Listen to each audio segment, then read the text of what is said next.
रोजगार कौन है नहीं खे रोजगार नहीं है। कौन रोजगार बाल बच्चन के नहीं खे घर चले होता लड़का दौड़ धुपत भागत तो चली न सो कोनो रेले पे मर गई कोनो कहीं कटा गई कोनो कहीं एतु हो गई बेरोजगार कंपनी बंद हो गई नहीं सो ये तो रोजगार बा कोरोना में। हाँ कोरोना में हाँ।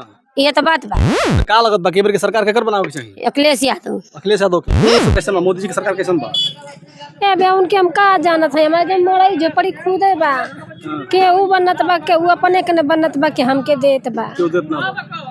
नमस्कार, मैं हूं कमलेश और आप देख रहे हैं आधुनिक भारत। साथियों से हम गाजीपुर जिला गाजीपुर लोकसभा में हैं। गाजीपुर से समाजवादी पार्टी के प्रत्याशी अफजल अंसारी, तो वही भारतीय जनता पार्टी से प्रत्याशी है पारसनाथ राय और बहुजन समाज पार्टी से सुरेंद्र सिंह। और ऐसे में हम पहुंचे हुए हैं एक देहात में, एक छोटा सा गांव है बौरी गांव। बौरी गांव में अभी अफजल अंसारी जी की मीटिंग थी और यहाँ पे देखते तमाम महिलाएं हैं और आई हुई थी सुनने के लिए। और इन महिलाओं से जानेंगे कि इस बार जो चुनाव होने जा रहा है, इस चुनाव में आप लोग किसको सपोर्ट करें, किसको वोट देने का मूड बन रहा है आपको? जो सरकार चल रही है मोदी सरकार, कितना खुश है आप लोग? आपका क्या नाम है? रामा देवी। रामा देवी, ये जे घर है? हाँ जी। सरकार बाटे मोदी जी के, जोगी जी के, कितना खुश बानी? का सुविधा मिलत बा आपके? का खुश बा आदमी भैया हैं? का खुश बा कौन महंगाई तो बा मैं महंगाई बा। गरीब आदमी का कौन अथवा नहीं खे गरीब आदमी का कौन अथवा नहीं खे भैया। हाँ ना पैसा कुल तो महंगाई हो गई बा। महंगाई हो गई। हाँ, चावल है, आलू है, पलकी है, मुरई है, लहसुन बा, कुल तो महंगाई है बा। कौन चीज सस्ता हो? रोजगार कौन है नहीं खे रोजगार नहीं है। कौन रोजगार बाल बच्चन के नहीं खे घर चले होता लड़का दौड़ धुपत भागत तो चली न सो कोनो रेले पे मर गई कोनो कहीं कटा गई कोनो कहीं एतु हो गई बेरोजगार कंपनी बंद हो गई नहीं सो ये तो रोजगार बा। कोरोना में। हाँ कोरोना में हाँ। ये तो बात बा तो का लगत बा केबर के सरकार केकर बनावे के चाहिए? अखिलेश यादव। अखिलेश यादव के वोट के दिया? हमारे गाजीपुर से के वोट दिया? अखिलेश यादव के। अखिलेश यादव के। अफजल अंसारी। हाँ प्लस है अफजल अंसारी के नाम। हमें कहूँ नहीं कर देवे। हाँ और अफजल अंसारी जीती हैं तो का बुझात पा? का मिली आप लोग? कुछ बुझात पा? का सुविधा मिली? बस आदमी के नौकरी दिवाए के बात कैले बाड़ा कि लड़का जन घूमत बाड़ा नौकरी मिल जाई, महंगाई का खत्म करिया, बस गरीब बन के देखिया। आपका का नाम है चाची? सुत भी ना का बुझात बा ये बेरी के जो सरकार चलत बे मोदी जी के, जोगी जी के, ये सरकार से कितना खुश बानी? आपके घर में रोजी रोटी? खुश है बाबू, बहुत खुश बानी, एकदम दिल से खुश है मोदी जी के सरकार से। हाँ, फिर सरकार बने के चाहिए एकदम बन जाइए। अच्छा, जोन का हालत है मन। अच्छा, जोन का हालत हो। हाँ, ये मत भागे के ना आपके का बुझात बा? का ना हो? सुनीता देवी। आपके का चाहता? हमके का चाहत बा? हमार तो दूगो लड़का रहन सो, एगो भसुर का एगो बहन का लड़का इसीपुर में अहमदाबाद मारा गइल सन। अच्छा। आ कुछ काउंटर मांगल गइल बाकी कुछ ना भइल, सुनवाइए ना भइल।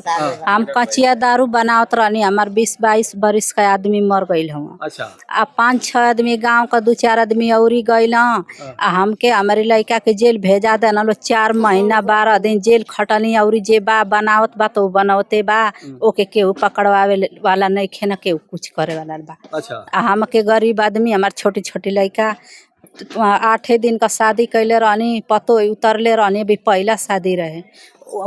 पतो आयल घर में, हमके तो जेल भेजवा दिल बीजेपी की सरकार में। बीजेपी की सरकार में तो हम कोनो सुख नहीं खी, हम कोनो सुख उनका नहीं खी। राशन मिलेला कि ना? राशन मिलेला। हाँ, तो परिवार चल जाला। परिवार 25 किलो मिली तो 5 गो लड़का बाड़ा, 4-5 गो पतो बाड़ी, तो उससे थोड़ा महीना मन का चल जाये ना। खेत का बुझाता कि महंगाई बढ़ गई बाटे, बेरोजगारी बढ़ गई बा, नौकरी नहीं मिलत, तो सरकार बदले चाहिए कि फिर वही रहे चाहिए? सरकार बदले के चाहिए। सरकार बदले के चाहिए। तो वोट केकरा के दिया? गाजीपुर में वोट केके वोट दिया? साइकिल पर दियल जाई, मुफ्तार रखन जाए। नहीं कम कर देवे के मतलब नाम है अपन अफजल अंसारी हमार मीना। अच्छा, का बुझा था जैसे गांव में बानी, महिला बानी, तो घर में का परेशानी होला? जैसे परिवार चलाओ में, घर चलाओ में का बहुत परेशानी होला। हमारा आदमी हुआ तो चौकीदार हुआ थाना का, 2,500 रुपया महीना में मिलेला। कहिए से कहल हमार सरकार रोजी तो 10,000 10,500 रुपया कर दे महीना। आज ले उनका सरकार दोबारा हो गई, आज ले कईबे ना कहीं। अच्छा। हाँ, खाली 2,500 मिलेला? बस 2,500 से का परिवार चली बताई? अच्छा। आए गांव का आदमी कहिया कि कोनो घटना होई तो झूठाऊ कहिया कि चौकीदारवा कैलस, जाई चाहे ना जाई। हाँ, आइए 2,500 पे अपन काम होत रही सरकार। कौ लइका बना सब? 4 गो। 2,500 में केतर कुल खिया पिया? अब ये तो बतिया न बा, आए में बड़ी दिक्कत बा। अब दशा नहीं की देखत, 2,500 का दशा रही। 2,500 का मिलेला, ओई के लेके अपन कहीं कमाए ना मिलेला ना। राशन लड़कन के ना मिले, 4 गो लड़का से कट गई। काहे कट गई? पता ना काहे कट गई। तो यहाँ कहल ना प्रधान बहुत दौड़ली, बहुत सबसे कहली, बहुत दौड़ली, कौनो सुनवाई ना कौन सुनवाई ना ना। कोटादार तर गई नहीं तो वहाँ का कहला कि अतु भइल तो हमन के देना 3 आदमी के देना, जितना नगर उतने न दिया उ दे देना हर महीना। अच्छा हाँ खाली 3 आदमी के हाँ 3 आदमी बटे 7 आदमी मिला तो खाली 3 आदमी के हाँ ना मिल लइकन के 4 गो में कौनो का ना मिलला। हाँ और कौन पेंशन उनसन पेंशन अखिलेश के राज में रहे, हई महामाया के पेंशन 1500 रुपया आवे, बंद हो गई। जही भाई ना इतने बंद हो गई। तो फिर अखिलेश तो कहले बना कि बेरे कि हम जीत जब तक 5-5 अरे भाई तो जीता तब ना, पहले जीती तब तो भाई अभी कैसे बताई जाए, जब जीत जाइए तबे ना मिली। जितावल जात बनी जा हाँ हमने के जिताल चाहती है अखिलेश के। हाँ। देखा एगो चाची बैठ के तब सही सोचत रही का नाम हो रीता नाम है भैया, बैठ के हमारा खड़ा ना आ जाता। आपके का बुझात बा केकर सरकार बने चाहिए? सरकार भैया ये न बनिया और के यही आई जोन अथवा कहना 3 का नाम है ना कहे। अफजाल अंसारी। हाँ हमारे ना कहे वाला भाजपा के सरकार से कैसन बा? मोदी जी के सरकार कैसन बा? ए बे उनके हम का जानत है, हमारे जब मोड़ाई झोपड़ी खुदे बा, के ऊ बनत बा, के ऊ अपने के न बनत बा, के हमके देत बा। क्यों देत ना बा? अच्छा ठीक बा, ठीक है। तो हम इस समय बौरी गांव में हैं और यहाँ की महिलाएं हैं, गाजीपुर लोकसभा है, यहाँ की महिलाओं का कहना है कि इस बार सरकार बदलनी चाहिए और अफजल अंसारी का सपोर्ट करेंगे। आप लोग को कैसा लगा कमेंट करके बताइएगा। जय हिंद जय भारत।